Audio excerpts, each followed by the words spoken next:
एक पहाड़ी के नीचे रामगढ़ नाम का एक गांव था। गांव के सारे जानवर हरी घास खाने के लिए सुबह उसी पहाड़ी के ऊपर बसे जंगल में जाते और शाम होते होते घर वापस आ जाते थे। हर दिन की तरह लक्ष्मी नाम की एक गाय और गायों के साथ उसी पहाड़ी के जंगल में घास खाने के लिए गई थी। वह हरी घास खाने में इतनी ज्यादा मगन थी कि वह कब एक शेर की गुफा के पास पहुंच गई उसे पता भी नहीं चला। शेर अपनी गुफा में सो रहा था और वो पिछले 2 दिनों से भूखा भी था।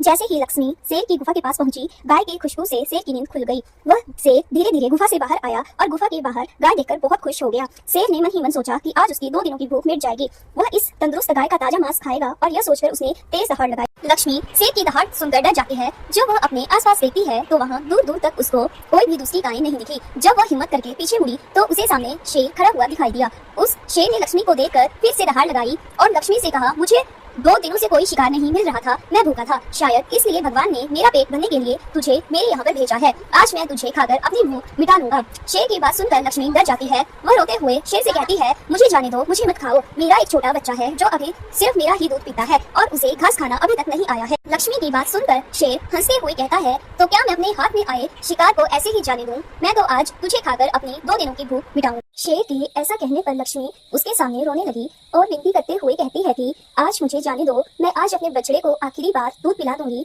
और उसे बहुत सारा प्यार करके कल सुबह होते ही तुम्हारे पास आ जाऊंगी।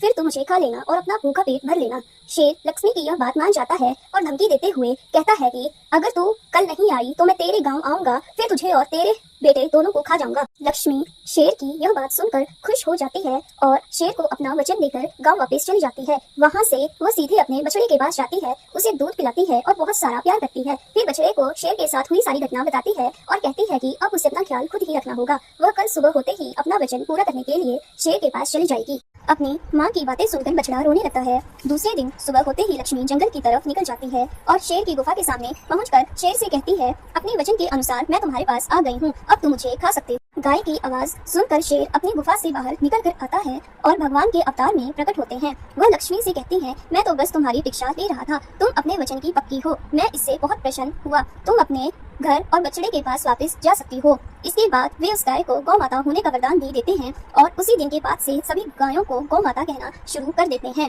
कहानी से सीख, हमें जान की बाजी लगाते हुए भी अपने दिए हुए वचन को पूरा करना चाहिए। यही हमारे दृढ़ व्यक्तित्व को दर्शाता है।